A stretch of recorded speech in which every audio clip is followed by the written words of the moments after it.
말씀은 출애굽기 32장 7절에서 14절까지의 말씀.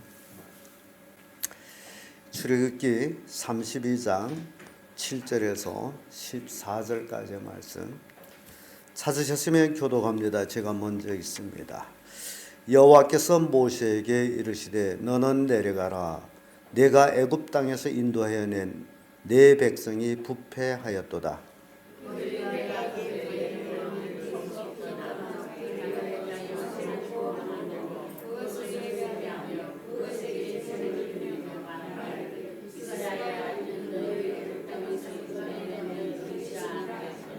여호와께서 또 모세에게 이르시되 내가 이 백성을 보니 목이 곧은 백성이로다.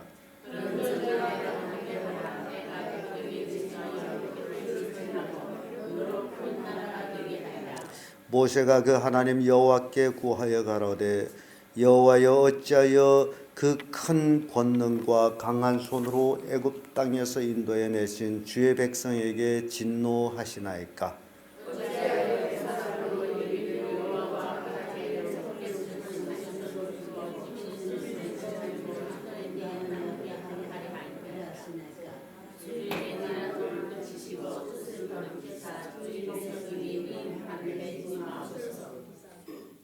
주의 종 아브라함과 이삭과 이스라엘을 기억하소서. 주께서 주를 가리켜 그들에게 맹세하여 이르시기를 내가 너의 자손을 하늘의 별처럼 많게 하고 나의 허락한 이 온 땅을 너의 자손에게 주어 영영한 기업이 되게 하리라 하셨나이다.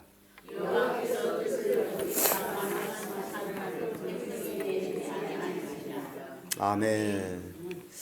이 말씀으로 모세의 중보 기도 이런 제목으로 말씀을 나누겠습니다. 요즘 새로운 단어로 이 시대에 떠오르는 그 말 중에 하나가 중보 기도라는 겁니다.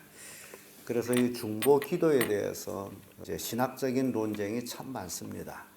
중보 기도는 예수님만 하는 것이지 성도가 어찌 하냐라고 하는 논쟁도 있어요. 근데 오늘 우리는 모세가 이스라엘 백성들을 위해서 중보 역할을 하는 그 모습을 봅니다.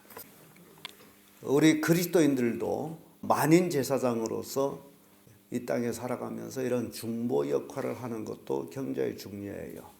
중간 입장에서 누가 무엇을 잘못했을 때에 그를 위해서 하나님께 기도하고 잘못한 자를 책망하고 그런 일들이 우리 성도들에게 있을 때에 올바른 믿음의 삶을 살아갈 수 있습니다. 그런데 부모도 그렇고 친구도 그렇고 보연히 잘못한 것을 보고서도 말하지 않고 가만히 놔둔다면 그것은 그 죄로 망하라고 내버려두는 악한 친구든지 악한 부모와 같습니다. 왜 부모가 자식한테 매질을 하느냐? 미워서 매질합니까? 아니면 때려서 죽여버리려고 매질합니까? 어째서 하는 거죠? 잘 되라고. 그래서 우리 속담에도 귀한 자식 매 하나 덧치란 말이 있듯이 히브리 성경에도 하나님이 사랑하는 자를 징계하신다라고 말씀하셨어요. 그와 같이 우리가 신앙생활하면서 친한 친구 사이에 또 자식 부모 사이에 잘못된 거 있다면 하나님 앞에서 바울이 베드로를 면책하듯이 그런 면책이 필요하고 또 그를 위해서 기도하는 것, 이게 우리에게 필요하다라는 겁니다. 그래서 오늘 본문의 말씀을 통해 가지고 모세의 중보기도 어떻게 하고 있는지 한번 살펴봅니다. 모세가 40일 40야를 산에 올라가서 내려오지 아니함으로 산 밑에 있는 백성들이 마음이 초조했어요. 자기들이 하나님처럼 섬기던 모세가 40일 동안 보이지 아니함으로 마음이 초조하여 아론을 핍박하여 자기들을 마음에 의지할 수 있는 것을 만들라. 그것이 신이었거든요. 그래서 아론이 그들이 귀고리를 걷어다가 금송아지를 만들었고 그들은 그 금송아지를 보고서 이것이 우리를 애굽 땅에서 인도해낸 하나님이다 라고 그에게 희생을 드리고 번제를 드리고 먹고 마시고 즐겼다는 거죠. 그러니까 이방 사람들이 제사에는 마지막에는 자기들이 즐기는 거예요. 그래서 그 모습을 본 하나님께서 네가 애굽에서 이끌어낸, 참 여기 재밌는 말씀이 있어요. 네가 애굽에서 이끌어낸 7절의 말씀 보면 내가 애굽 땅에서 인도해낸 누구 백성? 여기 굉장히 재밌어요. 네가 애굽 땅에서 인도해낸 네 백성. 지금 여기서 이 말씀할 때는 모세가 이스라엘을 대표하는 거예요. 이스라엘 왕이라는 얘기. 네 백성. 어쨌다는 거죠? 부패하였다. 그래서 내가 멸해버리겠다. 근데 모세가 중보하는 기도에는 또 아주 굉장히 재밌는 게 있어요. 11절에 모세가 그 하나님 여호와께 구하여 가로되 여호와여 어찌하여 그 큰 권능과 강한 손으로 애굽 땅에서 인도하여 내신 누구 백성? 주의 백성. 아, 주여 그것이 어찌 내 백성입니까? 주의 백성이지. 주께서는 모세에게는 네 백성, 모세는 주의 백성. 자, 누구 백성이에요? 주의 백성이죠. 그래서 우리가 성경 읽으면서 굉장히 화날 땐 네 백성. 그래서 내가 멸할 것이다. 그래서 모세가 여기서 중보 기도를, 하나님의 백성이기 때문에 중보 기도를 한다는 거예요. 내 것이라면, 모세도 정말 그 백성이 모세의 것이라면 모세가 죽이든지 말로는 자기 마음대로 하죠. 그런데 이것은 하나님의 백성이죠. 하나님의 약속의 백성. 그래서 모세가 중보 기도하기를 주의 크신 권능과 강한 손으로 인도해낸 이 백성을 왜 멸합니까? 그러면 우리는 그동안 출애굽기를 통해 가지고 하나님께서 이스라엘 백성을 구원하기 위해서 그들이 원성을 듣고 모세를 그곳에 보냈고, 그리고 애굽의 10가지 재앙을 떨구면서 마지막 재앙, 그 장자를 죽이는, 그래서 어찌 보면요, 애굽 사람들이 하나님께로부터 10가지 재앙을 받은 것을 경제적으로 환산한, 지금 뭐든지 경제적으로 환산하잖아요. 이번에 지진 피해에 뭐 경제적으로 얼마 손실을 봤다, 뭐 그런 걸 얘기하죠. 그 경제적으로 환산할 때는 애굽이 망할 정도가 됐더라. 그 대가가 기가 막히다는 거죠. 누구를 구원하기 위해서? 이스라엘 장정만 60만을 이끌어냄에 있어서 애굽 전체가 망할 정도가 됐다라는 거예요. 그렇게 귀한 백성들이에요. 그러니까 그 큰 권능과 큰 강한 손으로 인도해내시고 왜 죽이려고 합니까? 라는 거예요. 이게 모세의 중보기도 중에 첫 내용이에요. 하나님이 그렇게 크신 권능으로 강한 손으로 이 백성을 인도해냈는데 그 지불한 것, 하나님의 크신 권능, 그 지불한 가치를 따지면 얼마입니까? 라는 거예요. 나중에 말씀드리겠습니다마는, 그러면서 기도를 하는 거죠. 이게 얼마나 큰 것인데, 그러면 예를 들어서 여러분들이 집에 어떤 귀한 물건을 샀다. 그럼 그걸 어떻게 생각해요? 귀하게 생각하죠. 왜? 많이 주고 샀기 때문에 귀하단 말이죠. 그러니까 정이 다르죠. 몇 원짜리야 뭐 쓰다 망가지면 버리지. 그런데 돈을 많이 준 거에 대해서는 그렇지 않잖아요. 그러니까 모세가 하나님께 하나님의 크신 권능과 강한 손으로 이끌어낸 이 백성을 어찌 멸할 수 있습니까? 라고 중보 기도를 하는 거예요. 민수기 33장 3절에도 그들이 정월 15일에 람세에서 발항하였으니 곧 6월절의 다음 날이라. 이스라엘 자손이 애굽 모든 사람이 목전에서 큰 권능으로 나왔으니. 이스라엘 백성이 애굽에서 나올 때 애굽 사람이 목전에서 어떻게 나왔다고요? 큰 권능. 이 큰 권능이 누구예요? 하나님의 권능으로 나왔어요. 근데 왜 이 백성을 멸하려 합니까? 신명기 4장 37절에서 또 39절 말씀을 보면 여호와께서 내 열조를 사랑하신 고로 그 후손 너를 택하시고 큰 권능으로 친히 인도하여 애굽에서 나오게 하시고. 큰 권능을 어떻게 인도했다고요? 친히 인도해. 그러니까 하나님께서 큰 권능으로 애굽에서 친히 인도해냈어요.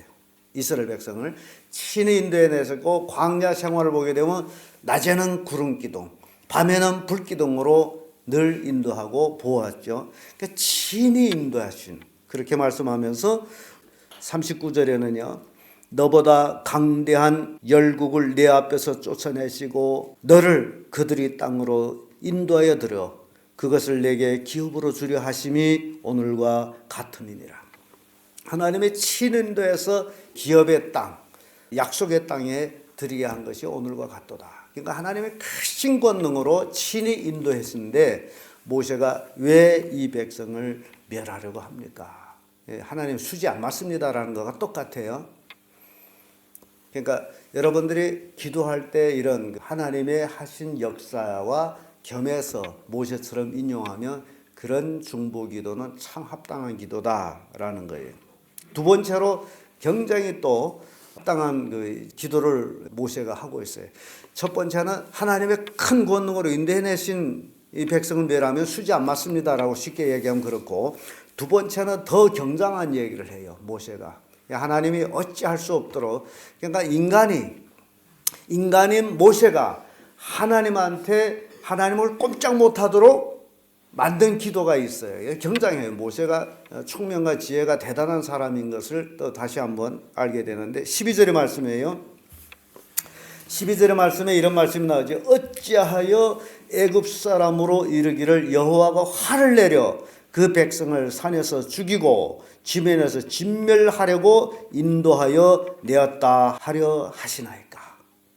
그러니까 지금 하나님께서 이 백성을 진노해서 멸할 수 있어요. 뭐 백성이야 뭐 흙 같은 백성인데, 그런데 문제는 애굽 사람들한테 그렇게 큰 권능으로 인도해 내놓고서 하나님이 하고자 하는 일은 이들한테 진노하려고 이 산으로 이끌어내서 이 땅에 와서 죽이려고 했다.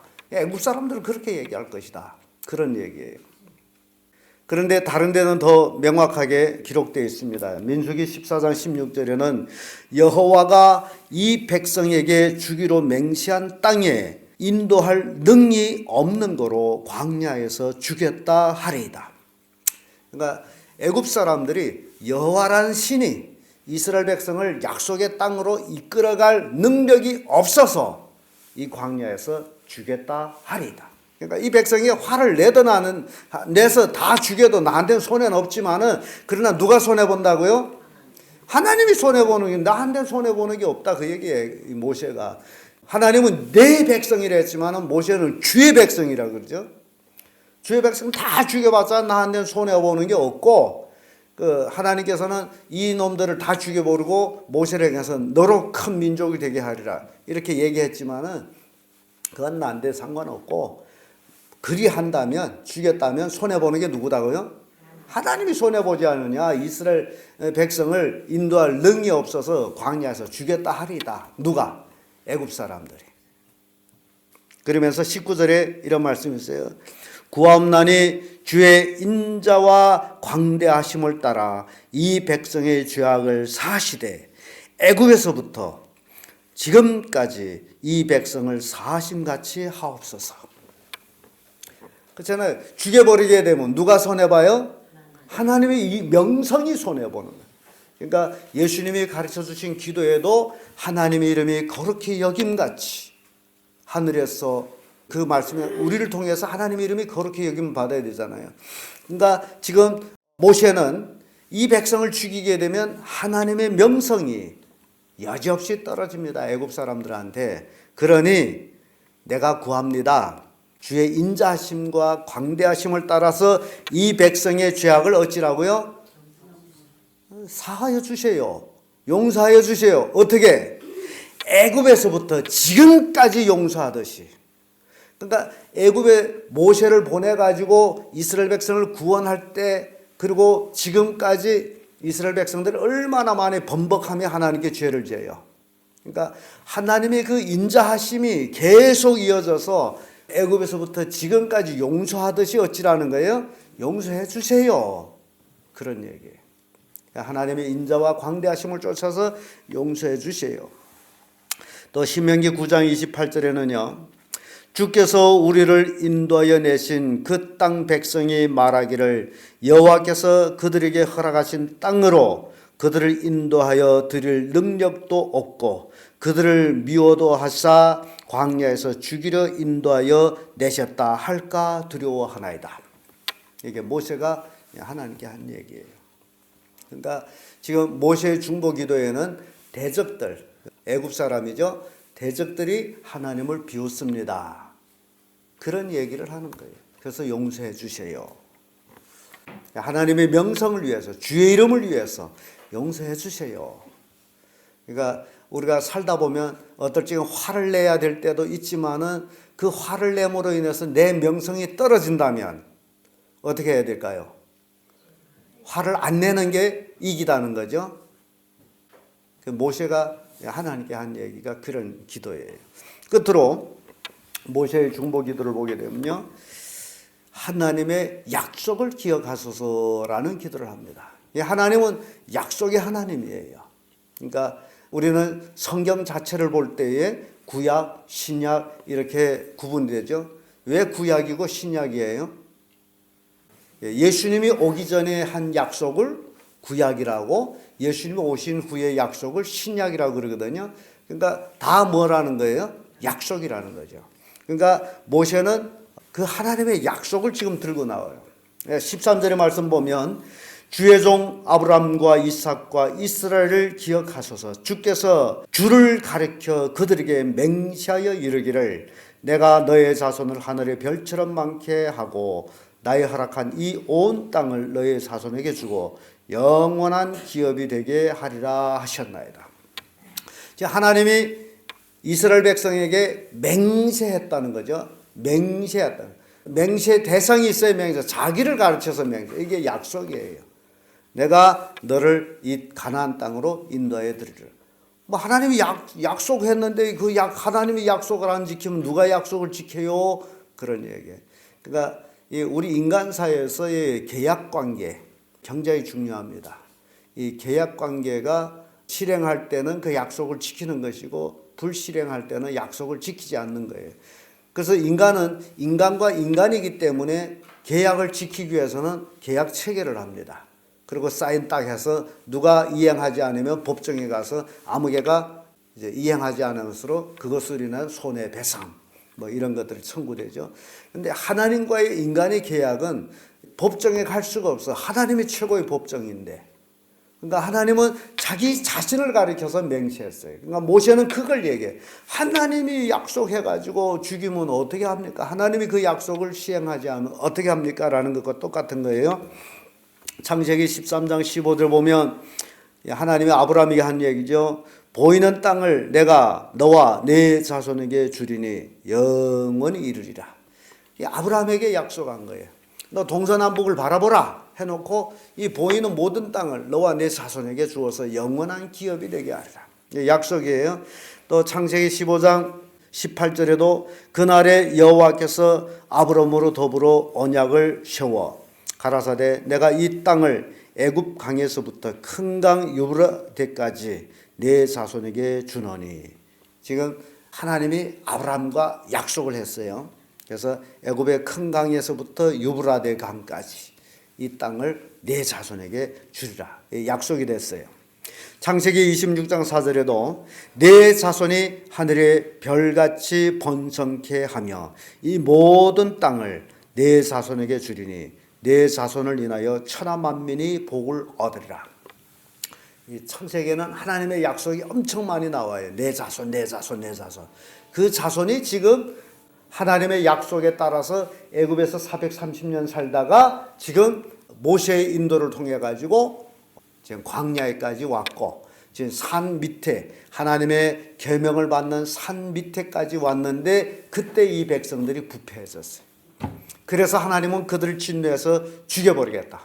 이제 이거 쓸모없는 놈들, 목이 곧은 백성들을 쓸어버리겠다. 이렇게 하나님이 결정했을 때에 모세가 이런 중보 기도를 통해 가지고 하나님도 화를 더 낼 수가 없을 정도로, 그래서 14절의 말씀 보면 여호와께서 뜻을 돌이키사 말씀하신 화를 그 백성에게 어쨌다? 내리지 아니하시니라. 화를 내리지 않았어요. 모세가 얘기한 것을 보면 틀린 게 하나도 없어요. 그래서 하나님은 화를 내리지 않았어요. 그래서 이 중보기도라는 게 바로 화를 내려야 될 그때의 기도를 통해 가지고 화를 면하는 것. 이게 중보기도라는 거죠. 여러분들이 신앙생활하면서 이런 모세의 중보기도를 잘 생각하면서 그런 멋진 기도를 하는 그런 성도들 되기를 바랍니다. 그래서 신앙생활 하다 보면 우리가 다 부동하게 하나님 앞에 죄인들이 아닙니까? 죄 지은 자들이에요. 그래서 그 죄가 정말 용서받고 새로운 사람이 되는 그런 삶이 되는 것이 하나님의 축복이다. 하나님은 지금 죄에 대해서 화를 내는 거죠. 근데 우리가 그 화를 면하는 것은 회개예요. 그래서 잘못했는데도 하나님이 거기서 용서해 주는 건 절대 아니거든요. 회개예요. 나중에 나옵니다마는 죄 지은 사람들이 죽어야 실은 죄의 대가로 죽는다고요. 로마서의 말씀같이 죄의 삭은 사망이다라고 말씀한 것은 죽어요. 그러니까 우리가 죽음을 면할 수 있는 것은 뭐라고요? 회개하고 돌이키는 거죠. 잘못된 삶에서 돌이켜서 하나님을 기쁘시게 하는 삶. 그게 믿음의 삶이라는 거예요. 죄악이 된 줄도 알면서 계속 그 죄를 행한다면 결과는 뭐라고요? 망하는 거죠. 그러니까 신앙생활 하면서 우리가 하나님 앞에 가까이 와가지고 하나님을 따라가면서 하나님의 인도를 따라서 우리의 삶이 새로워지는 것. 그게 신앙의 삶이라는 겁니다. 오늘은 우리가 모세의 중보기도를 우리가 살펴봤습니다. 하나님의 크신 권능으로 인도한 이 백성에게 화를 내리시겠습니까? 그러면 애굽 사람들은 하나님을 비방할 겁니다. 능력이 없는 하나님이라고. 그리고 하나님은 약속을 기억하세요. 그래서 우리가 하나님의 약속으로 인해서 구원받은 자들이 예수 그리스도 십자가 보혈을 믿으면 구원받는다라는 그 약속을 믿음으로 우리가 하나님의 자녀라는 것을 인정하거든요. 그래서 우리는 약속을 붙들고 가는 자들이에요. 그 약속이 없다면 우리는 하나님 앞에 나갈 수가 없습니다. 하나님도 사람처럼 이랬다 저랬다 약속을 변경한다면 하나님도 믿을 대상이 못 된다라는 거죠. 근데 하나님은 약속하신 것을 꼭 지키시는 분이시기 때문에 하나님이시다라는 겁니다. 그래서 모세가 그 약속을 붙들고 하나님께 기도했더니 하나님이 결국 화를 내리지 아니하셨다. 뜻을 돌이키셨다라는 것을 우리가 보았습니다. 기도하겠습니다.